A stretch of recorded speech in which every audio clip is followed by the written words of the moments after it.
Candy Kitchen ain't the only thing sweet in this town. Hey!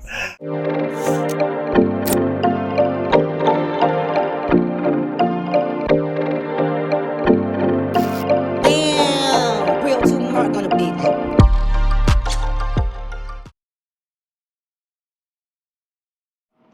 Well, welcome back to another episode of Dollhouse. You are in the segment called And You've Got the Audacity. And tonight, I am hanging out with somebody who, this is going to be a special interview because this is probably the only other drag queen that will draw the Sussex County accent out of me. So, Oh, sorry. and she always Don't reminds blame me. right? She always reminds me that I gave her start here in Rehoboth, and she is now the hardest working drag queen in Rehoboth. She's got shows all over the place. Well, welcome to Dollhouse, Miss Magnolia Applebottom. Hi, how are you? Thanks for having me. Now, I do have to say congrats on this, and I had no idea what we were doing. Surprise! To be honest, Surprise talk show. I love it. to be honest, I am really on my Beyonce right now, and I'm really actually putting together a really big project, and this is just part of it. And I really haven't told that many people about it, Okay. but you'll see it when it comes out. So, I'm proud of you. yeah. I like that for you. Thank you. It's like you got to Girls with ambition. We get it done, bitch. We get it done. So first and foremost, I ask all of my guests this. Can you tell me where you get the audacity to be a show producer, director, singer, actress? You like doing stage shows. You do Rocky Horror and several other things at Milton Theater. What gives you the audacity? Well, I think I get it honestly. Well, I'm going to be serious and then I'll be funny. Okay. I get my work ethic from my dad. Okay. He's an engineer. He's had his own engineering business for like 25 years now. He's worked hard. And like, so I think maybe I should have gone in that route to take over the family business and engineering, but she ain't that smart. Math and you remember CAD, like the thing, like in the high school, like the numbers and letters and stuff, like equations. Carrying on. However, I could like sing and dance and be funny, and I've always wanted to be an entertainer, so that was the route I took. I was like, well, shit, if this is gonna be my full-time job, I better do it every freaking day so I can keep the lights on over to the trailer park. So to the single wall. Because you know what, I'm not gonna be a broke drag queen. Hey, I'm gonna have nice things. That's it. I'm gonna keep my Netflix because I want to see how Wednesday ends. So that's so I want to have it, but like it is fun. It is like instant gratification, like when people like you see people's faces and like you make their night, like we're about to do, like in a few moments. So I'm just hardworking. I just like love what I do, and I just glad people. I can make people happy and give them like a moment of a trip or like a mental vacation when they come to the show. Exactly, so, an escape. Yeah. And it's been like 15 years now, like working in Rehoboth. Are you 15 years in drag? I got my start here, like what she just talked about. Hair, honey. It was Thanksgiving weekend, November 2012. Oh my gosh, she remembers the date. And she didn't tell me to do an amateur show. She didn't say, no, girl, I'll call you back, whatever. She goes, hey, girl, you want to do the show?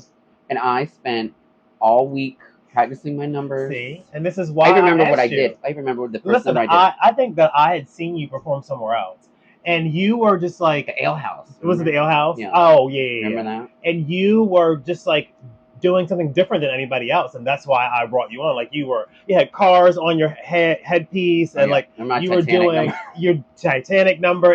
You were just doing funny, different stuff that nobody else was doing, and I was like, okay, she's gonna do great. I'm gonna put her on because I know she's gonna be amazing. Well, be careful what you wish for. Right now, I can't get rid of her. Now I can't get rid of her. So you are very successful at the moment, and at the moment.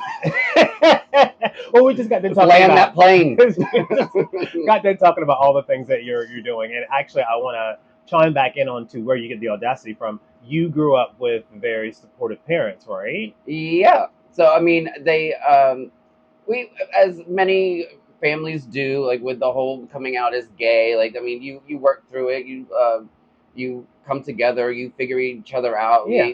They were very accepting, and yeah, that my parents love Magnolia. She's a businesswoman. I think that's what it is. Because I'm Magnolia Applebottom LLC. So like she's a businesswoman, and so I think that's why.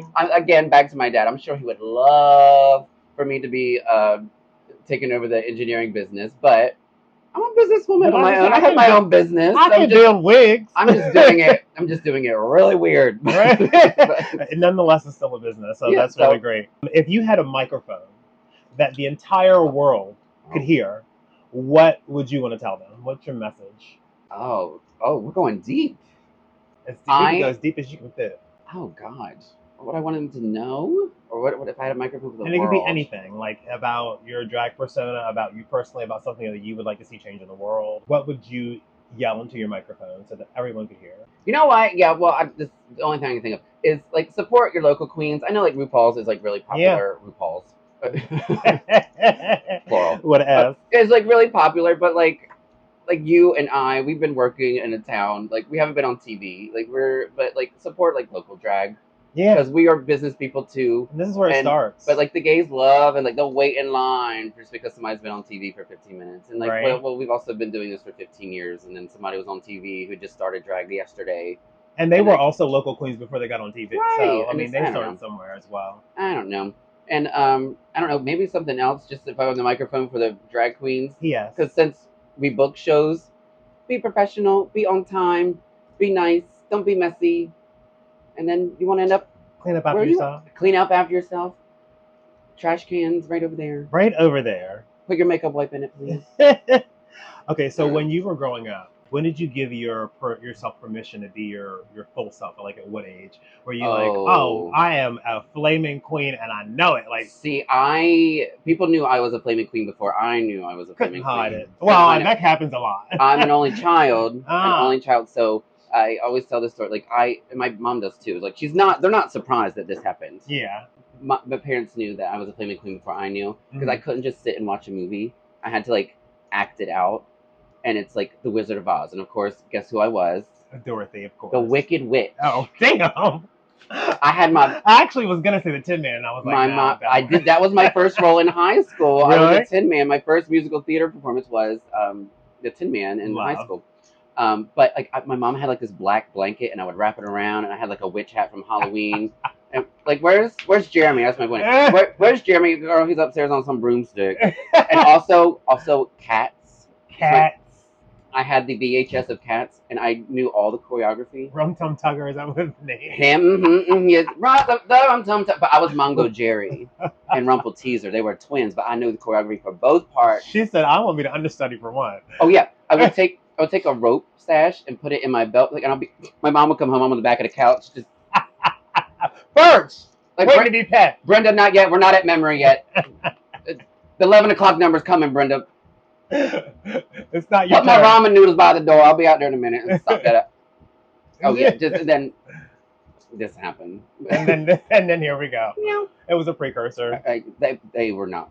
My grandmother, God bless her soul, she passed away last year. But they were talking about me. Like my aunt finally told me the story, because my cousins had like a dress up box, and I would get off the school bus at my aunt's house after elementary school. The cousins are girls, by the way, but I would go and take their old Halloween costumes. So they had like a Cinderella dress. I would go put the dress on to do my homework in. And then my grandmother said she was just sitting there drinking her drink, like, that boy's a little funny. She knew. I mean. Barbara knew. Barbara was on it. Barbara knew. Barbara, as she said, this is not my first time. Barbara Ann's like, while she's drinking her tea. I live. Y'all better check on that one here in a minute. So you're full-time drag queen? Yeah. Yes. When did you go full-time drag? Like, how many years have you been doing full-time drag now? Oh, gosh. I think 2015 is when I moved to Rehoboth. And I was working...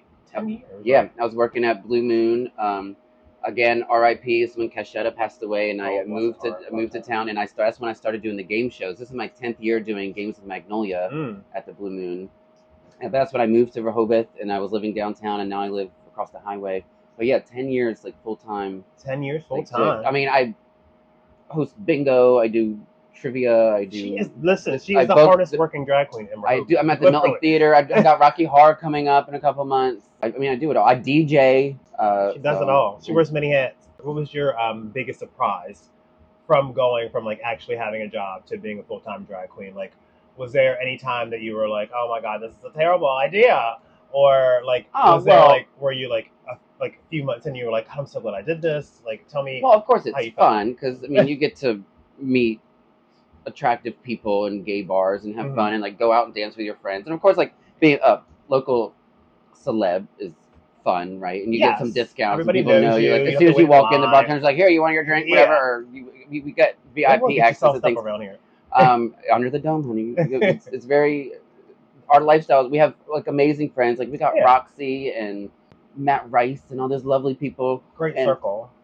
Yeah, very core friend group that like keeps us level and but it was fun. But like the only thing like when you do this full time and like some of your show, you gotta like, get your ego out of it because like sometimes your show isn't busy, Yeah. but you still gotta go on and perform. like, Like there's 100 people there Exactly. because I you don't know. always say It might have an audience of 7 people, which has happened, but like one of those 7 people like was a cruise director and like booked entertainment on cruise ships. Exactly. So you don't know who's in the audience, so you just got to do it anyway. And the I next think- show, I hope the next show will be better. And sometimes I think that the smaller crowds can be more fun. Oh yeah, because more than the intimate really and long like ones. More- yeah. yeah, exactly.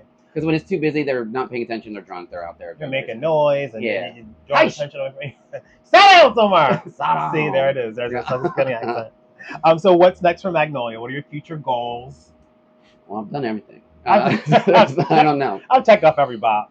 What's next? So I have Rocky Horror at the Milton Theater. It's my 3rd time doing that. It's going to be starting October 9th. But I love doing the musical theater shows because that's how I started getting into performance, and it's what I've always loved to do. Is I sing too, like I sing live and I act. So I'm doing Rocky Horror this year in October. In 2026, I'm doing Hedwig at the Milton Theater. Hedwig and the Angry that's a Inch. good one. So I've always wanted to do that. So that I got a year for that, and just like other things. I'd love to get back on like a cruise and like do that. I would like to branch out more, like maybe Puerto Vallarta, Yeah. Wilton Manors. I don't know, but like Rehoboth is my home, and like it's my busy season, like here. So like I ain't going to Provincetown or something. Like this is it right now. We're having it. And I'm like kicking myself in the butt because I just want to go check it out. I But know, let's I'm go. also from here, so I'm like, all right, well, we should go. We should both We go. should. We should take drag, and then one night we should just go out and terrorize the entire town. Oh yeah, let's do it. I think that would be so much Sold. fun. Next, this is probably one of the most serious questions that I'm going to ask you tonight. When you leave a gig, do you stop at Royal Farms or Wawa? Wawa. Wawa. Only It's because always Wawa. the Royal Farms around here is not consistent, and I hate she the might Royal get Farms. mad. She might get mad at me, but I've had to drag Roxy out by her collar for not having chicken, and she was cussing out them people like, you know, the drunks are coming. And like, The one closest to downtown is always terrible. Yeah. I stopped in there 2 times in a row, and once I got in the door, I was like, "Why are you back in here? You had the worst experience." So I'm gonna try the one further up next time. Those Royal Farms chicken thighs got a hold on me, honey. it is A hole. delicious. However, so they're not consistent, and Wawa's like right by my house, Oh, true. so it's really It's right down the close. street from you. But I don't like to go in the summertime because they got tourists in there with wearing no shoes. Common. No class, no cool. Can't say that. Out in the public. Rude. All right, well, we have got to do a show in about 15 minutes. It was probably better to get this done before the show rather than after. This is fun though. It's so Thanks much for- fun. And spit on We'll you. definitely. Oh my God, I'm wet. We'll Melting. definitely have to do this again. Thank you for being a guest at the dollhouse, and thank you for telling us how you get the audacity. Magnolia is amazing. If you're ever in Rehoboth in the summertime, especially, you can catch her at any of the gay bars because she works at all of them. And if not, I'm probably hooking outside the Candy Kitchen. Hooking, Or- honey. yeah, just It's hooking. right on the corner. Candy Kitchen ain't the only thing sweet in this town. Hey! Well, thank you so much for being here. I love you. I'm You. so proud of you. Aw, thank you, We'll baby. do this Thank again. you. All right, that's it for this episode. I'll see you guys next time. Kiss noise.